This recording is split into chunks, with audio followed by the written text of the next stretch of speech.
Hello everybody, this is Ian here, and welcome back to another Doctor Who review. This is the second episode of my season review series. So, last episode I reviewed Season 1, so today I'm going to be reviewing Season 2. Once again, I am basing my decision off of my three criteria: the Doctor, the episodes, and the companions. So let's get into it. Series 2 was the first season that featured David Tennant as the 10th Doctor. He is generally considered to be the best Doctor, and while he is not my number one, he's definitely up there. He can be very funny, but he can also be very serious, and he's just overall a joy to watch. But of course, Season 2 is his first season, so even though he's still amazing, we don't know his Doctor as well as we do in Seasons 3 or 4. Which means that of Seasons 2, 3, and 4, Season 2 will rank the lowest in the Doctor category. But I'm still putting David Tennant first out of 4 in the Doctor's rankings. So with that done, it's time to move on to the episodes. While I know many will disagree with me, I personally saw an increase in the quality of the episodes in Season 2 over Season 1. And I think one of the reasons for this was that the show had already established itself and it was really starting to learn how to make episodes. And I'm not saying that Season 1 wasn't good, it just wasn't as good. The first episode of Season 2 was the Christmas special, The Christmas Invasion. I love this episode, and it's one of my favorite Christmas specials, and whenever I'm introducing someone to Doctor Who, this is the one that I show them. It's an entertaining episode with a plot that's simple to follow, and it doesn't require that much pre-knowledge of Doctor Who to understand it. I have hooked many people with this episode. The second episode is New Earth. I thought that this episode had a very good concept, but it just didn't really deliver as well as it could have. And the number one reason for that is, you guessed it, Cassandra. I mean, when people saw her again, everyone was pretty much just like, no! She's creepy and she never really feels like a threat. If I could have chosen one enemy from Season 1 to carry over to Season 2, Cassandra would be bottom on the list. This episode would probably have ranked as really good instead of just great if we'd spent more time on the Machiavellian morals and less time on her. Next we have Tooth and Claw. Tooth and Claw isn't an amazingly outstanding episode, but it's still good. It portrayed Queen Victoria very well, and it incorporated the werewolf very nicely. It was good, but it wasn't amazing. Next we have School Reunion, most memorable for the reintroduction of Sarah Jane Smith and K9. It was just a great episode overall in the way it paired humor and suspense. Speaking of great episodes, next we have The Girl in the Fireplace. This episode really just captures the spirit of Doctor Who in everything it does, from the plot to the characters to the setting. It is also the first episode ranked as flawless in my season reviews. After this comes The Rise of the Cybermen, which was good, but it was really just build-up for the next episode, The Age of Steel. Another flawless story, The Age of Steel has the Cybermen at their best. Even though it featured the exact same plot as every Cybermen story ever, the combination of it being the first Cybermen story in the new series and the new take on the Cybermen made it feel fresh. It was suspenseful and had the additional intrigue of being set in a parallel universe. And it was overall a fantastic episode. And now we have the worst episode so far on this list, The Idiot's Lantern.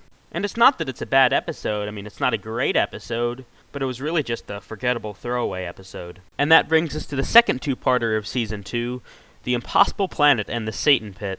I remember disliking them the first time I saw it, but as I've gone back and watched them again, I've found myself liking them more. While they are still not my favorite episodes, they are extremely suspenseful and mysterious, and explore a lot of interesting themes. I think one of the things I remember most about these two episodes is the cliffhanger of Episode 1, which has the Doctor dropping into an endless abyss.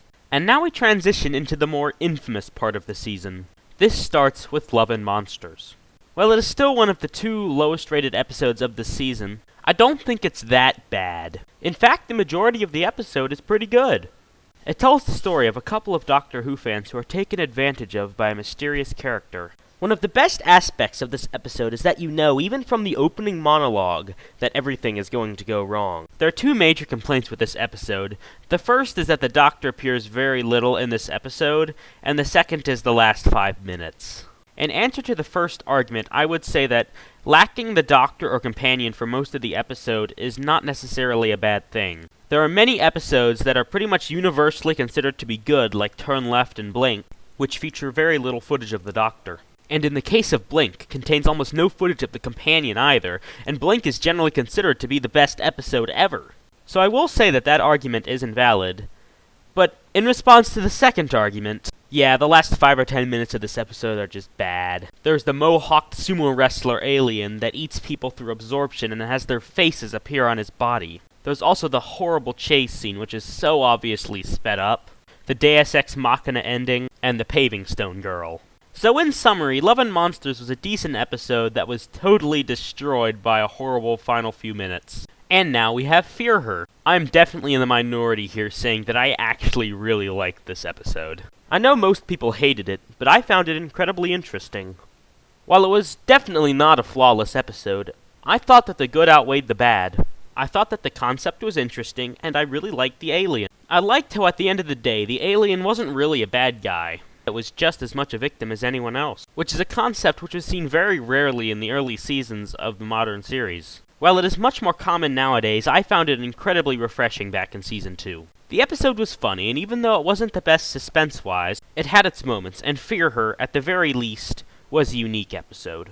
And that brings us to the final 2 episodes of the series, The Army of Ghosts and Doomsday. I thought that Army of Ghosts was definitely better than Doomsday, and I think that for several reasons. The main one is being that the Army of Ghosts was extremely mysterious, as the dead are supposedly coming back to life. It has the Doctor finally discovering the truth about the Torchwood Institute, and it was just overall a very good episode.